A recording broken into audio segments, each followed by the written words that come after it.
የውሃ ችግር ለማቅረፍ ምንድነው መደረግ አላት የባጀት እጥረት ስላለ ይሄንን የባጀት እጥረት ለማቅረፍ ህዝቡ በራሱ ፍላጎት ገንዘቡን አጠራቅሞ ወደ 5 ጉርጋድ ነው የቆፈረው ማለት ነው ከለውጡ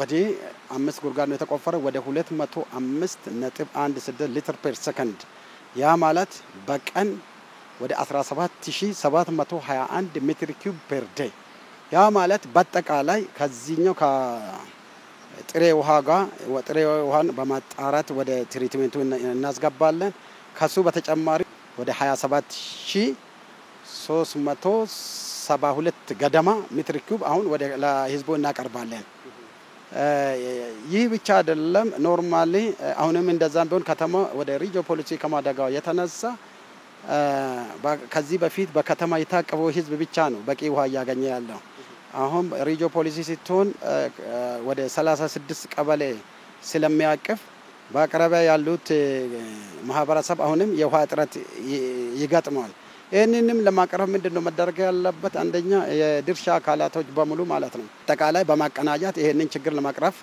መሞከር ያስፈልጋል ብዬ ነው የሚያስበው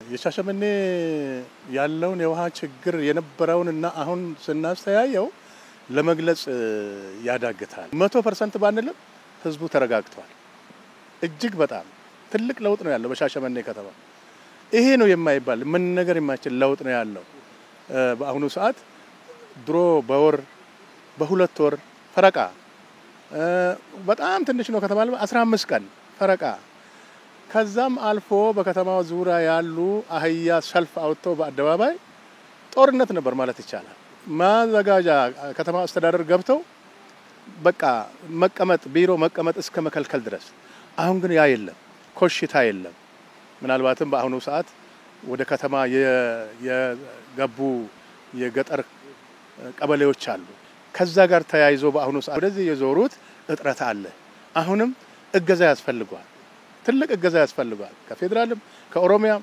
ከከተማ መስተዳደርም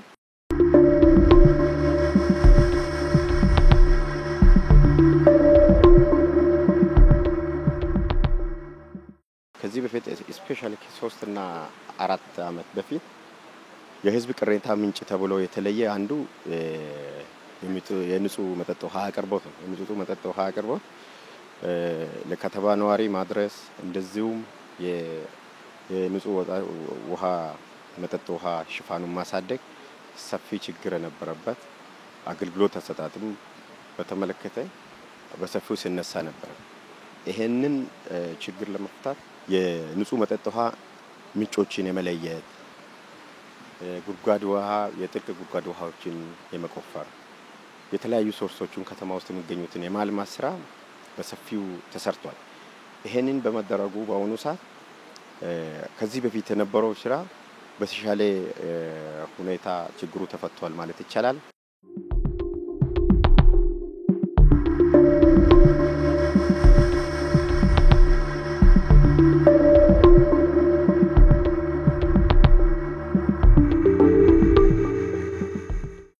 የሻሸመኔ ከተማ የመጠጥ ውሃና ፍሳሽ አገልግሎት ምክንያቱም እዚህ ውስጥ ምንድነው የታቀፈው ሌላ ሳኒቴሽንም እዚህ ውስጥ ሰርተናል ከዓለም ባንክ በተገኘው ድጋፍ ከውሃ ሀብት ሚኒስቴሩ ጋር በማተባበር እኛም እንደ ሻሸመኔ ወደ 72 መጸዳጃ ቤቶችን ሰርተናል ከዚህ ውስጥ 45ቱ ለዲሃ ማህበረሰብ ነው የተሰራው ሌላው 25ቱ የስራን እድልን ለማፈጠር ወደ 25 ፐብሊክ ቶይሌት ተሰርተው ለስራ ላጡ ወጣቶች ከዩኒቨርሲቲ የወጡት እንዲሁም አካባቢ ላይ ስራ ፈቶ ለሚቀመጡት እነሱን በማደራጃት ወደ ስራ አስገብተን ጥሩ ስራ እየተሰራ ነው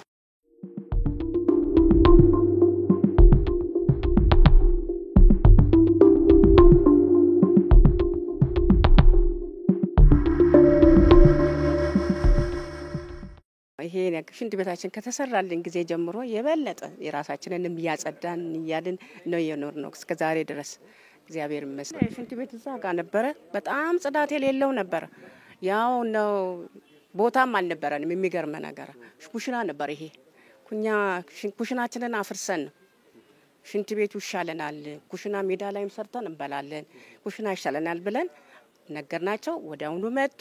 ወደ አፈራረሱ ኩሽናውን ወዳው ሰራተኛ ገባ፣ ተገነባባልን። እግዚአብሔር ይመስገን 6 ሽንት ቤት 3 ሻወር አለን። ከነ ልጆቻችን በደስታ እየተጠቀምን እንኖራለን። ውሃም እንደ ልባችን ይሄው አለ አጠገባችን እንደለፈለግን። እግዚአብሔር ይስጣቸው። እንግዲህ የምንኖረው በርግጥ ትንሽ ጉድለት ይኖረን ነበር። አሁን ግን ክብር ይስፋ በጣም ተደስተን ነው የምንኖረው። ደስታችን ከምንም በላይ ከፍተኛ መስጋና አለና እና በፊት በጣም የውድቀት ነበር የምንኖረው። አሁን ግን ክብር ይስፋ ለመድኃኔዓለም ይኸው አለን፣ ተጠቅመን ተደስተን እንኖራለን። ሻወር ቤት አለ፣ ሽንት ቤት አለ ለእያንዳንዳችን ሽንት ሻወር ቤት ለሁለት አለናል። ውሃም ጥሩ ተጠቃሚ ነን። ውሃም ጥሩ ነው። እምንጠጣውም ለሽንት ቤቱም ሁሉም የተሟላ ነው።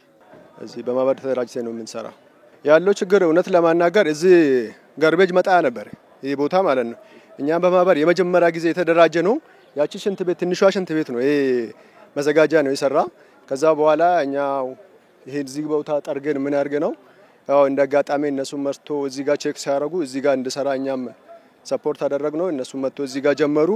እዚህ ሰፈር በጣም ቆሻሻ ሰው ብጣል እንኳን የማይታይበት ቦታ ነበር። በዚህ እውነት ለማናገር ማለት ነው በጣም ቆሻሻ ቦታ ለሰራተኛ መጀመሪያ ጊዜ ቀን ስራ የሚሰሩ ሰዎች ራሱ እየሰለቹ ነበር የሚሰሩት ይሄ ቦታ እውነት ለማናገር ማለት ነው። እና አሁን ያለው ነገር በጣም ጥሩ ነው። እውነት ደስ ይላል። ለኛም በጣም ትልቅ ስራ ፈጥሮናል። ለህብረተሰብም ሆኗል። በዚህ በቃ ጥሩ ነው። በጥሩ ይዘን ነው እኛንም ደግሞ በተለይ ውሃ ልማትና ወርልድ ባንክ በጣም ነው የምናመሰግነው። ለኛም ጥሩ ስራ ሆነናል። ያው በተሻልንበት አቅም በዚህ እየተዳደርን ነው።